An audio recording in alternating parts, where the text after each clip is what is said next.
Breaking news. Stop whatever you're doing because what you are about to hear will shatter your heart into 1,000 pieces. Judge Frank Caprio, the man the world called the kindest judge alive, is gone. And while the headlines will tell you it was cancer, whispers from behind the curtain are screaming something far darker: murder, betrayal, a cover-up so deep it could shake the foundations of justice itself. Picture this: a dimly lit room, a frail man sitting alone with nothing but a candle burning beside him.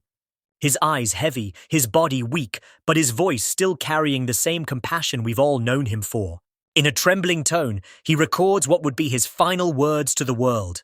"If possible, remember me in your prayers." But behind that broken smile there was fear. A fear so raw that only he knew the truth of what was coming. And then the very next day, chaos. Judge Caprio has passed away. The headlines blared, millions cried, social media drowned in grief. But almost instantly questions arose. How could the strongest spirit, the man who gave second chances to everyone, be denied his own? Why were mysterious visitors seen entering his home in his final week? And why, hidden inside his diary, was a chilling message that read, "If anything happens to me, know that it was no accident."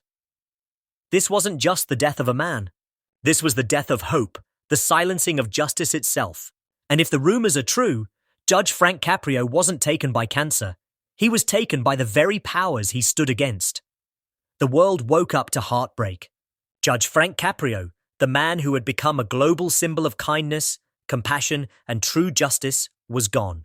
But the way his story ended didn't feel like a natural goodbye. It felt like something was stolen, ripped away, erased before its time. Everyone knew Frank Caprio as the judge who turned a cold courtroom into a place of humanity. He didn't see people as case numbers or criminals. He saw them as human beings. He gave second chances to struggling mothers, offered kindness to the elderly, and listened to children with a heart that most of us wish every leader had.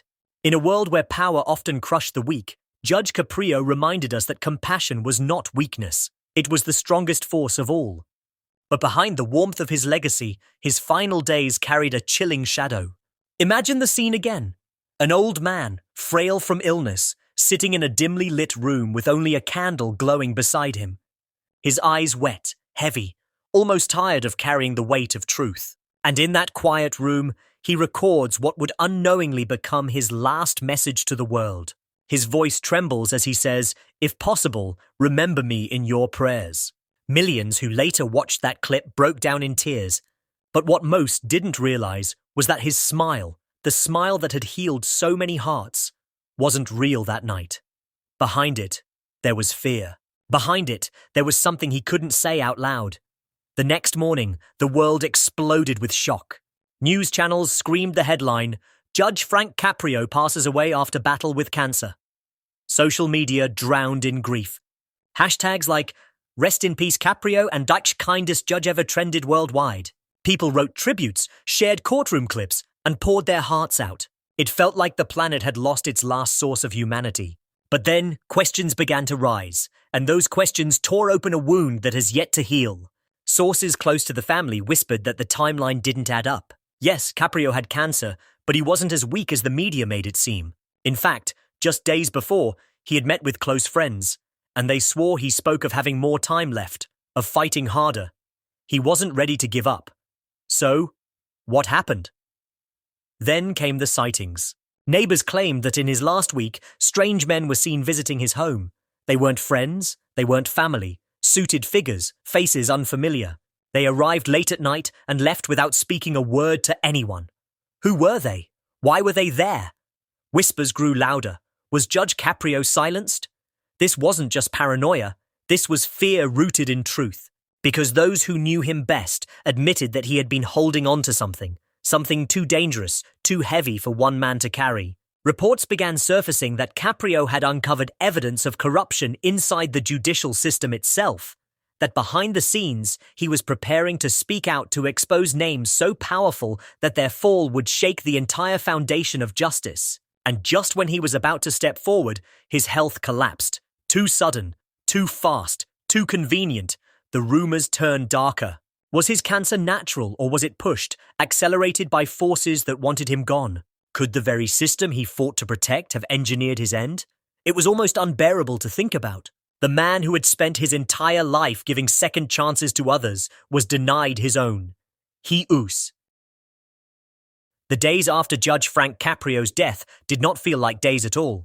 They felt like long, endless nights, nights filled with confusion, tears, and a silence so loud it crushed everyone's hearts. Streets that once echoed with laughter now echoed with chants. The people had spoken, and they weren't whispering anymore. Across America, crowds gathered outside courthouses, city halls, and even outside his home. They carried candles, pictures of the judge, and handwritten letters that read, "You were our hope." The sight was haunting. Thousands of strangers weeping as though they had lost a family member. And in truth, they had. Frank Caprio wasn't just a judge. He was the father figure the nation leaned on. The gentle voice that reminded us that compassion could live inside the law. But soon the grief turned into fury. The discovery of his diary spread like wildfire online. Screenshots of the haunting words, "If anything happens to me, it will not be an accident," were shared millions of times. People demanded answers. Comment sections flooded with rage. Why isn't this being investigated? Who are they protecting? This wasn't cancer. This was murder. And then something even more chilling surfaced. A leaked recording, anonymous, grainy, but powerful. It was allegedly from inside a private conversation Judge Caprio had with a close friend, recorded just 2 weeks before his death. In the tape, his voice cracked with fear as he said, "I know they're watching me. I know they don't want me to speak, but I can't stop. People deserve the truth." The world froze. The internet exploded. Hashtags turned into movements. Who Killed Caprio became a rallying cry. And suddenly his death was no longer framed as a tragedy of illness. It was a question mark written in blood. The authorities tried to calm the storm. They released another sterile statement, repeating that he had passed peacefully and that there was no evidence of foul play. But that only poured gasoline on the fire. If there was nothing to hide, why ignore the diary? Why dismiss the recording? Why pretend none of it existed? Families brought their children to the protests. Elderly men and women who once stood in his courtroom now stood in the streets demanding justice for the man who had once shown them mercy. A frail woman holding a crumpled parking ticket sobbed on live TV. "This man forgave me when I couldn't afford to pay. He gave me dignity, and now they took his life away. How's that justice?" The clip went viral. Millions broke down watching it. People who had never met Judge Caprio felt the pain like it was their own, because his story wasn't just his anymore. It was a reflection of every person who had ever been crushed by the system, silenced by the powerful, or left without hope.